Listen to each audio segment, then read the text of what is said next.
हमारा तो सीधा और स्पष्ट एक ही सवाल है हरियाणा सरकार से, प्रशासन से कि डेरा सच्चा सौदा प्रमुख राम रहीम को जो फ़रलो दी गई है, जिस तरीके से रहमदिली दिखाई गई है, सबसे पहले तो ये कि ये कानूनी दायरे में नहीं आता, कानून से बाहर जा कर के इसको ये फ़रलो दी गई है।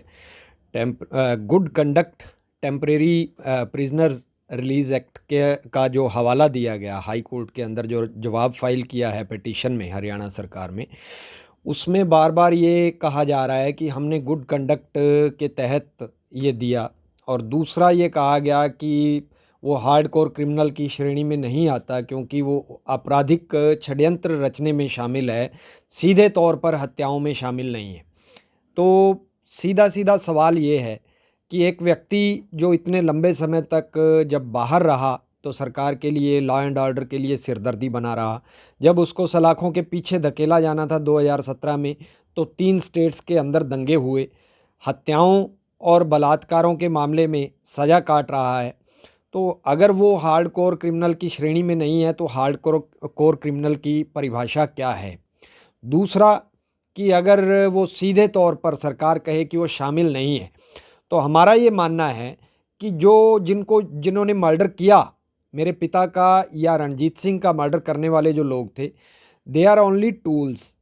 वो सिर्फ़ उनको यूज़ किया जाता रहा। वो लोग थे जिन्होंने जो सिर्फ़ अंधश्रद्धा के चलते इनके एक कहने पर मर मिटने को तैयार थे।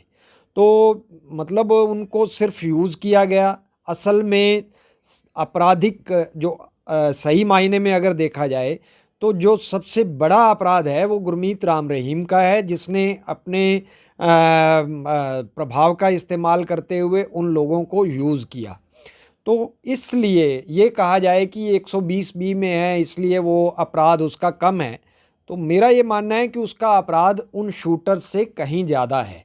कानून भी यही कहता है। अगर ये कहा जाए कि 120 बी में है इसलिए उसका अपराध कम है, कानून ये नहीं मानता। कानून मानता है कि 120 बी 302 के साथ अटैच होकर चल रही है, तो इट मीन्स वो 302 का अपराधी है।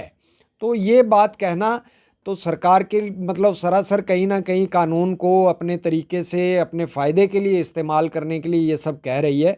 अदरवाइज़ कानूनी तौर पर गुरमीत राम रहीम फ़रलो का हकदार नहीं है। हार्डकोर क्रिमिनल्स को अगर टेम्परेरीली रिलीज़ करने के लिए जो नियम कायदा है, उसमें सीधे तौर पर कहा गया है कि किसी भी इमरजेंसी के दौरान अगर उसे बाहर ले जाना पड़ेगा, तो वो कुछ घंटों के लिए होता है और कस्टडी में जाएगा, कस्टडी में वापस उसे जेल भेज दिया जाएगा। इस तरीके से 21-21 दिन की फ़रलो जो है वो हार्डकोर क्रिमिनल्स के लिए कहीं भी उसका प्रोविज़न नहीं है। दूसरी बात कि जो हरियाणा सरकार ने ये बेशर्मी भरा जो एक जवाब दायर किया माननीय हाई कोर्ट के अंदर कि हमने उसे Z+ सिक्योरिटी मुहैया करवाई है क्योंकि उसे खालिस्तानी ताकतों से खतरा है। तो मेरा ये कहना है कि जो व्यक्ति खुद समाज के लिए खतरा है, जिसने बाहर रहते पता नहीं कितनी लड़कियों का जीवन बर्बाद किया, कई सारे कत्ल करवाए, अभी कई मामले जो हैं अदालत के अंदर जो पेंडिंग है, कुछ जांच पेंडिंग है। तो ऐसे व्यक्ति को जिससे समाज को खतरा हो, उसको किसी से क्या खतरा होगा? तो और दूसरी बात, अगर सरकार को लगता है कि उसे खतरा है तो उसके लिए सबसे सेफ जगह जेल है, तो उसे बाहर लाया ही क्यों जाए? और तीसरी बात ये कि सरकार का पीड़ितों के प्रति क्या रवैया रहा अब तक? जो लोग पीड़ित थे गुरमीत राम रहीम से, उन लोगों को कितनी सिक्योरिटी दी गई? उन लोगों की सिक्योरिटी का कितना ख्याल रखा गया? जिनको थ्रेट किया जा रहा था, उनको किस तरह की सुरक्षा मुहैया करवाई गई?